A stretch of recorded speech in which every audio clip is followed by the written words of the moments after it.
Die Inhalte dieses Kanals dienen ausschließlich Bildungs- und Informationszwecken im Zusammenhang mit dem Anbau, der Pflege und der botanischen Vielfalt bestimmter Pflanzenarten. Ziel ist es, Wissen über verschiedene Sorten, deren Wachstumsbedingungen sowie deren botanische Merkmale zu vermitteln. Es wird ausdrücklich nicht zum Konsum von Pflanzenbestandteilen geraten oder aufgefordert. Die gezeigten Inhalte sind nicht als Anleitung zur Nachahmung gedacht und sollen weder zur Herstellung noch zur Verwendung regulierter Substanzen motivieren. Hallo liebe Freunde da draußen, mein Name ist Michi, herzlich willkommen bei Herbs and Herbs.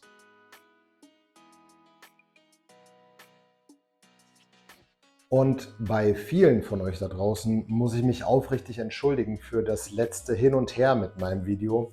Das letzte Video, die Folge 1 der Staffel 2, wurde von mir mehrfach online gestellt, dann wurde das Video von YouTube gelöscht, dann habe ich eine neue Version online gestellt.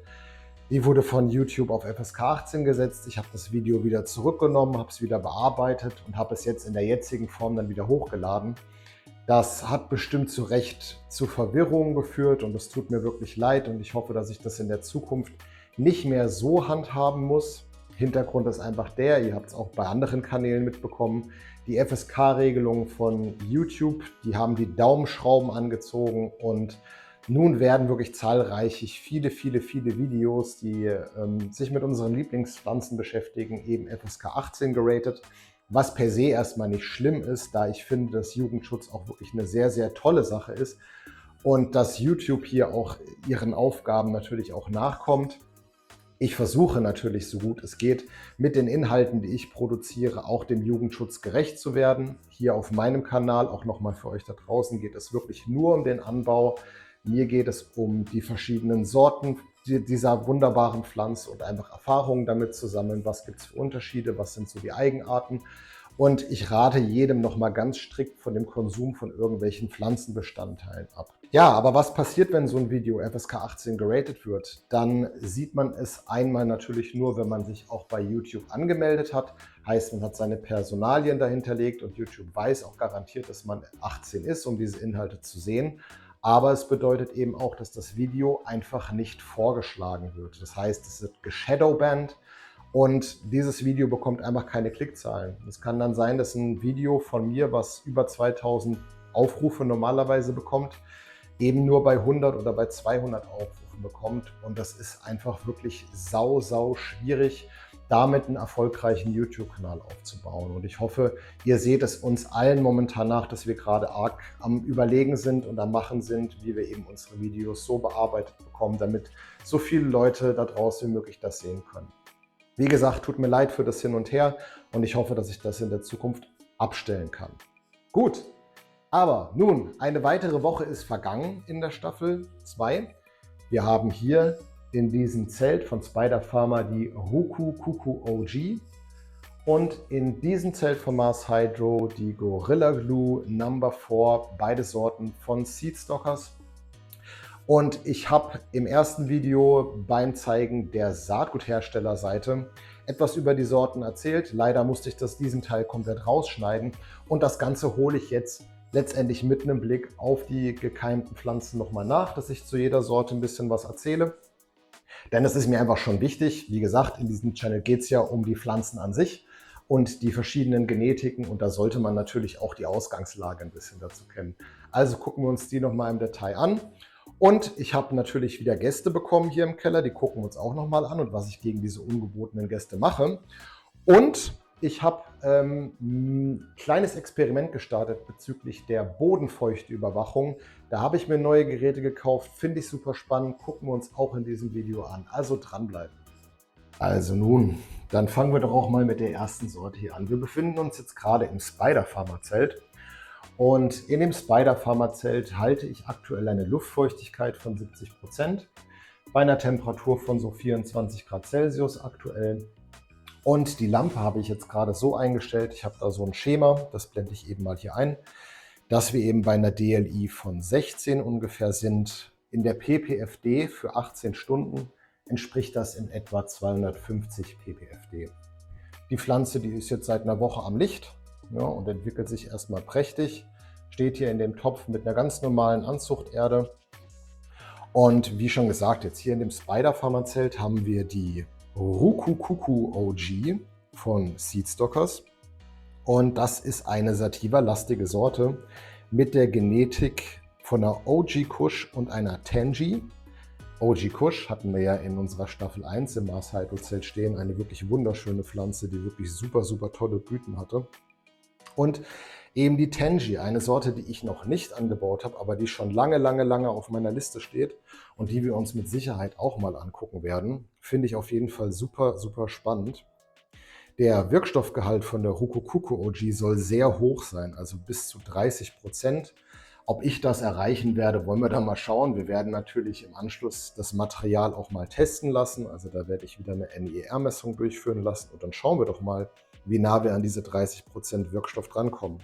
Ja, das Terpen- und Geschmacksprofil soll fruchtig sauer sein, von süß bis zitrusartig, von der OG Kush herkommend, ist allerdings eher das holzig-gasige und dieses süß-zitrusartige soll von dem Tangy-Anteil kommen. Ich bin auf jeden Fall gespannt, ob wir das so mitbekommen. Die Wirkungen sollen Happy Chill letztendlich sein und es soll eine anfängergeeignete Sorte sein. Ja, warum habe ich mich dafür entschieden? Ich bin auf der Seite eben einfach darüber gestolpert und fand halt die Mischung aus OG Kush und Tangy interessant. Habe mich so ein bisschen da durchgelesen, fand auch Anfängerprofil, finde ich in Ordnung. Ich denke mal, das sollte ich ganz gut hinbekommen. Und so ein paar kleine Nebeninformationen sind noch, dass dieses eben ist aus einer Zusammenarbeit mit einem, ja, argentinischen Rapper, Omer El Mero Mero heißt er, in der Zusammenarbeit mit Seedstockers erstellt wurde. Und das finde ich einfach mal, ja, mal ganz interessant, eben sich so eine Sorte rauszusuchen, wo es so eine Kollabo aus einem Musiker, auch wenn er hier in Deutschland vielleicht nicht so bekannt ist, entstanden ist. Ja, gucken wir sie uns an, wie sie sich hier macht in diesem Zelt. Und dann würde ich sagen, springen wir rüber zur zweiten Sorte. Unser zweiter Schützling hier im Bunde ist die GG4, aka Gorilla Glue, ebenfalls von dem Saatguthersteller Seedstockers. Und der Hintergrund dieser GG4 ist eine Genetik von 3 Sorten, der Cam Sister, der Sourdub und der Chocolate Diesel. Historisch gesehen soll dies ja ein Zufallsfund gewesen sein, in dem sich Pflanzen auf offenen Feldern bestäubt haben, eben aus diesen 3 Sorten, und die daraus resultierende Pflanze eine extreme Harzproduktion hat aufweisen sollen. So harzig, dass die Hände zusammengeklebt haben sollen. Und da es auf dem amerikanischen Markt einen Kleber gibt, der Gorilla Glue heißt, haben sich die Entdecker gedacht, geben wir dieser Sorte doch diesen Namen. Was dann daraus wurde, ist, dass der Hersteller dieses Klebers Gorilla Glue diejenigen natürlich denen versucht hat, das zu untersagen. Und so nennt man diese Sorte dann eben nicht mehr Gorilla Glue, sondern eben nur noch GG4. Und das 4 steht letztendlich ja für die 4. Pflanze aus der Anbaureihe. Und für die wurde sich dann entschieden. Und ich bin mal sehr gespannt, wie sich diese Sorte jetzt hier in diesem Zelt machen wird. Es soll eine indigerlastige Genetik sein mit einem hohen Wirkstoffgehalt von 20 bis 26%.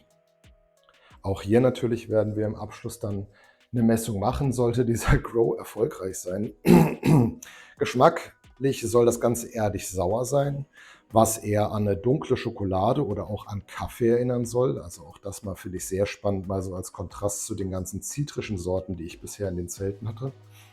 Effekte sollen Happy Chill sein und bei dieser Pflanzensorte soll es sich tatsächlich um Expertenlevel handeln. Ihr alle da draußen wisst ja, was ich hier für ein Experte bin und dass ich hier einen Anspruch habe, auf absolutes Expertenniveau zu kommen. Wir werden sehen, was ich aus dieser Pflanze rausbekomme und ob das hier was wird. Aber wenn irgendwo steht Expertenlevel, dann fühle ich mich so ein bisschen privat getriggert und ich konnte da nicht anders, als mir diese Sorte jetzt mal zu holen und einfach mal ebenfalls hier reinzustecken. Ja. Jetzt hatte ich vorhin, also so viel zu den Sorten erstmal, hatte ich ja vorhin erwähnt, dass ich neue Gäste bekommen habe. Wir sehen das hier hinten, das ist einmal mit dazu gekommen. Hier habe ich eine Gelbkarte ausgelegt, weil hier schon wieder Trauermücken eingezogen sind. Und zu diesen Kollegen und wie ich sie bekämpfe, erzähle ich euch jetzt erstmal was. Tja, und wie sollte es auch anders sein? Bleibe auch ich natürlich nicht von neuen Mitbewohnern verschont. wir sehen es schon hier. Ich habe hier wieder Geldkarten. Ich hätte gerne eine Geldkarte ausgelegt, nein, eine Gelbkarte ausgelegt, wo hier schon wieder diese kleinen Freunde, die Trauermücken, sich ja, ausbreiten, dran kleben. Ich meine, hier hinten da saß auch gerade wieder eine dran. Die fliegen ganz gut wild hier durch dieses Zelt. Ja, wo kommen sie jetzt her? Ich vermute, sie kommen hier von dieser Anzuchterde, die ich einfach als offener Beutel in der Garage gelagert habe. Da habe ich schon beim Aussehen 2, 3 Tage später gesehen, dass da welche, da hinten, da fliegt auch wieder eine rum hier, ne? Dass die da rausgekommen sind. Und naja, jetzt habe ich sie reingesetzt und die finden natürlich hier mit dieser feuchten Erde und mit den jungen Pflänzchen, die hier überall drin sind, ein wunderbares Milieu. Was mache ich jetzt? Also diese Gelbkarten hier, die helfen natürlich nicht, diese Trauermücken in Schach zu halten. Da ist wieder so ein Freund hier, der rennt da lang. Was mache ich also jetzt? Und zwar hat sich herausgezeigt, dass das wunderbar mit diesen Kulinex-Tabletten in den Griff zu bekommen ist. Das ist ein biologisches Mittel, das enthält, wie heißt es nochmal, Bacillus thuringiensis Toxin, BT-Toxin. Das ist ein natürliches Mittel, was durch ein Bakterium produziert wird, und das gebe ich ins Gießwasser mit rein, und die Larven von diesen Mücken, also hier ist eine Stechmücke drauf, ich glaube es ist eine Tigermücke, aber auch die Larven von den Trauermücken, die nehmen dann dieses BT-Toxin auf und gehen dann daran zugrunde. Und ich habe da jetzt eine halbe Tablette in meinen Pumpsprüher reingemacht und bringe das jetzt jeden Morgen hier drauf aus. Also das sinkt dann so langsam in die Erde ein. Und diese kleinen Freunde hier, unsere neuen Mitbewohner, die werden dann mit der Zeit weniger werden. Also diese Erfahrung habe ich auch mit den anderen Zimmerpflanzen oben gemacht. Kann ich wärmstens empfehlen, ist nicht sehr teuer. Link dafür findet ihr auch unten in der Beschreibung. Ja, so viel zu den Trauermücken, liebe Leute. Dann drückt mir mal fest die Daumen, dass wir die schnell wieder in den Griff bekommen. Prinzipiell sind die jetzt nicht das größte Problem, ne? Aber schön ist es nicht. Sie fressen eben die Wurzeln der Pflanze an, die kleinen feinen Wurzeln. Und das schwächt die Pflanzen einfach zusätzlich. Das muss eben nicht sein. Und in der Vergangenheit habe ich die einfach mit dieser Kombination, mit diesem Wirkstoff und mit diesem Gelbkartenanzeigern ganz gut in den Griff gekriegt. Gelbkarten lasse ich prinzipiell einfach immer hier liegen, vielleicht nicht direkt auf der Erde, aber einfach auch im Zelt. Da verirrt sich dann vielleicht mal eine dahin und dann sehe ich auch relativ schnell, ob ich wieder aktiv werden muss. Ja, dem ein oder anderen Aufmerksam von euch da draußen ist vielleicht aufgefallen, dass hier irgendwas Seltsames in der Erde steckt. Und zwar ist das ein Bodenfeuchte-Sensor von der Firma Ecovit. Links zu allen Produkten wie immer findet ihr unten natürlich in der Beschreibung des Videos. Ich kann aktuell momentan noch nichts dazu sagen, ob das Produkt gut ist oder schlecht. Ich bin gerade voll am Testen und werde das hier mit euch nach und nach herausfinden. Folgendes ist der Fall: Ich habe das in jedem großen Topf stehen, und zwar ist das so ein Sensor, den man in die Erde steckt, und der misst letztendlich den Gehalt von Wasser in der Erde.